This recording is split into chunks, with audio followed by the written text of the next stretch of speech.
KPK mengendus dugaan praktik ekspor nikel ke Tiongkok hingga 5 juta ton. Lalu bagaimana data dan faktanya akan dipaparkan selengkapnya oleh Febrian Ahmad. Silakan Febrian. Ya, terima kasih Eva. Benar sekali pemirsa bahwa KPK mengendus adanya dugaan ekspor ilegal yang dilakukan oleh oknum tertentu menuju ke Tiongkok dengan total yang cukup fantastis, yakni mencapai 5 juta ton. Lalu bagaimana ini bisa terjadi dan juga apa yang sedang disidik oleh KPK, kita akan bahas lengkapnya kali ini pemirsa.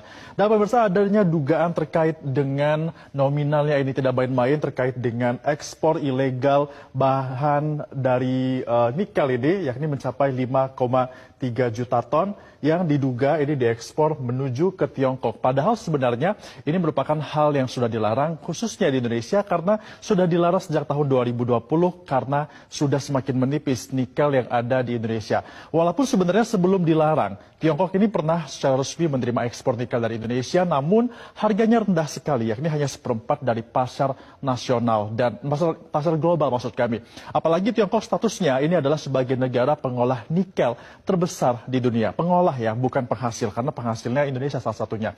Nah, karena berbagai alasan tadi itulah pemirsa, adanya nikel yang sudah semakin menipis, akhirnya pemerintah mengeluarkan aturan yang melarang ekspor nikel di tahun 2020.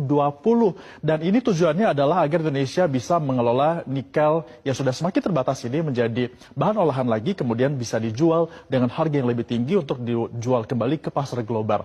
Adapun larangan ekspor ini tertuang melalui Peraturan Menteri ESDM nomor 11 tahun 2019 dan berlaku sejak 1 Januari 2020. Dengan adanya dugaan ekspor nikel sebanyak 5,3 juta ton ini mulanya dideteksi oleh KPK. Kami mendapatkan informasi yang dikatakan oleh Ketua Satgas Koordinasi Supervisi Wilayah 5 KPK, Dian Patria, yang menyebut bahwa dugaan 5,3 juta ton ekspor nikel ilegal ke Tiongkok ini terjadi di kurun waktu sejak tahun 2021 sampai dengan 2022. Ini data yang dicari ataupun ditemukan oleh KPK. Meskipun tidak ada dirinci dari mana saja ekspor ini datangnya atau didatangkannya secara ilegal, namun diduga kuat berasal dari Sulawesi dan juga Maluku Utara. Kenapa? Karena dua wilayah ini merupakan wilayah penghasil nikel terbesar di Indonesia. Nah, tentunya pemirsa, dengan dugaan dari KPK ini tentunya bukan tidak berdasar seperti itu, karena KPK menelusuri data ekspor ore nikel di Badan Pusat Statistik dengan data impor ore nikel di laman resmi Bea Cukai milik Tiongkok. Dari data tersebut ada beberapa selisih yang dihasilkan, baik itu nilai ataupun nominal yang diduga kuat datang dari ekspor yang ilegal. Di tahun 2020, saat itu mungkin masih diperbolehkan ya ekspor nikel ini. Ada beberapa yang bisa lewat seperti itu. Nah, datanya adalah sebanyak 3,3 juta ton nikel yang mentah diekspor menuju ke Tiongkok dan nominalnya mencapai 8,6 triliun rupiah. Kemudian di tahun berikutnya, di tahun 2021 ini masih ada juga diekspor. Menurun memang jumlahnya, yakni adalah 985.000 kilogram dengan nominal mencapai 2,7 triliun rupiah.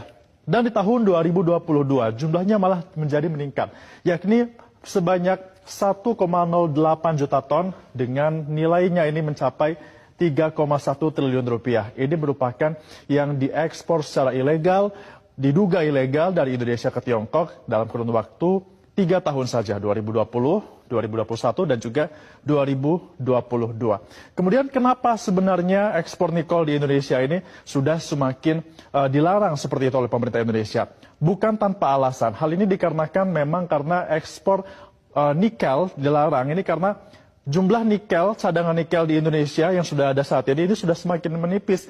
Dan diprediksi ini adalah hanya sebanyak 72 juta ton saja sisa nikel yang ada di Indonesia. Dan akan bisa ditambang dalam kurun waktu 7 sampai dengan 8 tahun saja. Jadi bayangkan kalau misalnya kita tidak bisa mengelola seluruh nikel yang ada di Indonesia ini dengan baik dan benar, maka sampai dengan 7 sampai dengan 8 tahun nanti sudah tidak ada lagi nikel yang bisa dimanfaatkan oleh Indonesia. Untuk itu, keluarlah larangan ekspor nikel menuju ke luar negeri. Dan tentunya pada dasarnya tujuan pemerintah untuk melarang ekspor nikel ini bukan hanya untuk menyelamatkan sumber daya alam Indonesia saja pemirsa, tapi juga untuk bagaimana pengelolaannya bisa lebih menguntungkan bagi Indonesia dengan menjadikan Indonesia bukan hanya menjadi pengekspor bahan mentah nikel saja, namun juga mengolahnya dan menghasilkan nilai yang lebih tinggi. Untuk itu kita harapkan dan juga kita akan nantikan bagaimana gebrakan dari KPK untuk bisa mengelola dan juga menelusuri kasus ini sehingga ekspor nikel bisa dihentikan di Nusantara.